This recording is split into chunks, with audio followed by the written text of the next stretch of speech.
How to increase sell? Why get traffic? Run ads but no sale? Why? Because 1. Target customers clearly. The first thing you need to do when developing your product or service is to get the goal. This can be difficult because you are an expert and you naturally assume you know what potential customers need. But this is not entirely true. In fact, because you are an expert, you will be ignorant, thinking that your customers know as much as you do about what they need and how to get there. But not so. Therefore, you will need to step back and achieve your goals. Do not learn what you think, but start with what your customers really want and need. Remember that you are not your customer. You are a professional seller, they are consumers. They have different needs, wants and motives. If you take a moment to learn about those things, you can locate products to sell more. The secret to customers always wanting to buy from you. The secret to customers always wanting to buy from you too. Learn customers. As an expert, it's easy to think that you know everything, but in fact your customers don't want to know as much as you do. They want specific solutions for specific issues and they will buy from you in a snap if you can provide them. All they need is for you to talk to them in their language and solve the specific needs they have. To more references, The Art of Language Use for Successful Sales. You can do this in a number of ways, but one of the most effective methods is simply to talk directly to them. Call them, ask what they need and what they need later. Listen to the specific words they use and write them down. It may take time, but it is an investment that will help you earn more revenue every day, and more money in your pocket. You can use other techniques to find out what happens in the minds of customers, survey, blog comments, or even read through forums or reviews on Amazon.com and other sites. But if you can call a few potential customers and start talking to them, you will get great value. One of the most surprising things you will learn from customers is that they may want things that are completely different from what you think they are expecting. By listening to what customers really want to achieve, not just what you think they want, you can change the product and turn it into a selling item every day thanks to that. For example, you are a producer of guidebooks for business people. You will think your customers are looking for a book, How to Introduce Products, but what they really want is how to sell, market it and make it sell, run. This is a big difference, and it is likely that customers want more of your product or service than you realize. 3. Find out what the customer wants to answer. Once you know what the real solution your customers are looking for, you need to start learning how to ensure that your product offers that for them. Most of what people do in this case is to ask, what do I need to do to provide them with this solution? In fact, though, that is not enough, because that is when ignorance appears. You think you know how to let them know, but that is according to the questions you think they are asking themselves. Instead, you need to ask them specifically which questions are not currently answered. To refer to the article, Skills to Ask Questions in Sales Art. For example, when you offer an informational product for installing WordPress for your blog, you may not realize how your customers don't even know how to use an FTP program to upload files, or how to create databases for blogs, etc. Or you might not realize that some users have an automated installation system in their web server and they just need to know how to configure it. Going further into this, you may not realize that some customers are afraid of technology and you need to take the time to talk to them about it. You can know a lot about how to tell customers answers, but you can't know the question they are asking themselves in their heads. The more you learn about what they are thinking, the more products and services they will sell. 4. Creating non-lengthy but useful information products. Many suppliers of products and services fall into long-term traps. They feel as if they need to extend the content for customers to look at, take it seriously. We cannot blame them, because the business has taught us that the thicker the book, the more valuable it is. After all, does anyone want a product or a weird one, service short, smaller than the standard of this industry? Customers are people who spend money.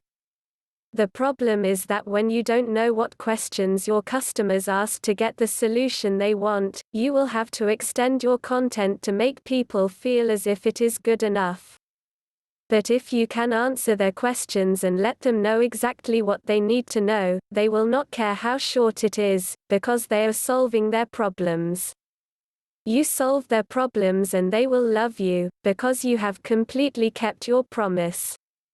The result is what makes your customers feel that they have all the value they need.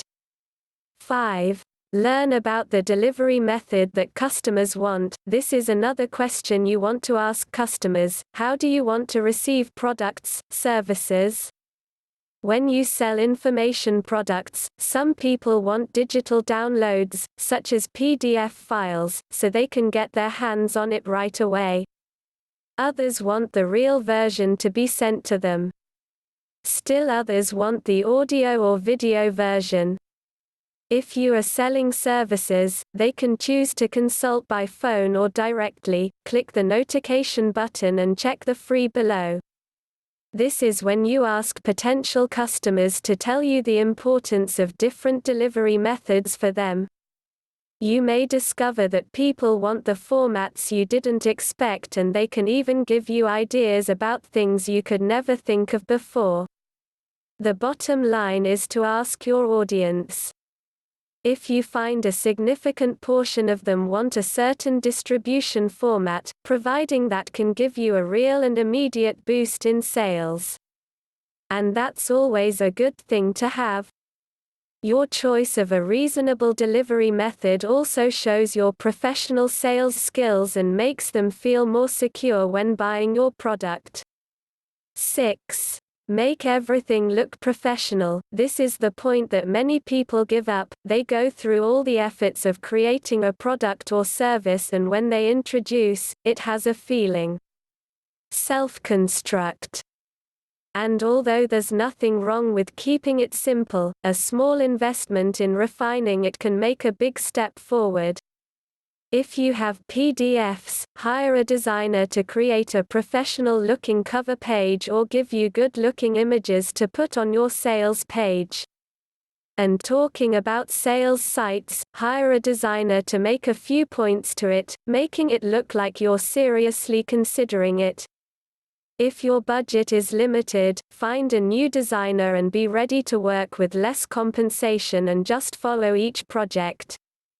You can also do other small things, like adding tags to audio files to make them appear with iTunes titles and albums or similar. If you invest a little bit to make your product look more professional, you will experience a real increase in sales and customer satisfaction, and refunds will also less than. Invest in it and it will pay off. It is not difficult to proceed, but it makes a big difference.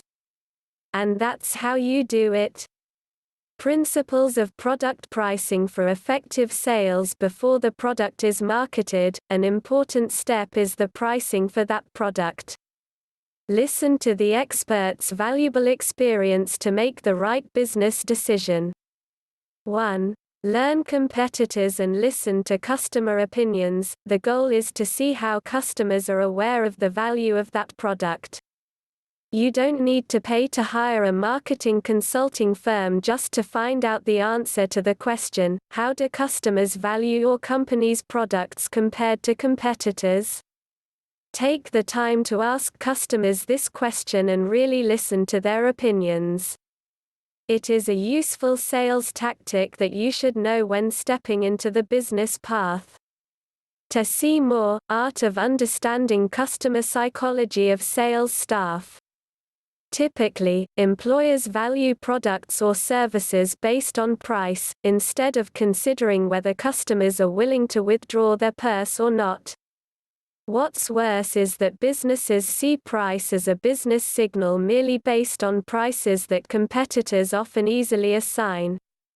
A bicycle shop will increase product prices by 20% compared to the purchase price because other stores do the same.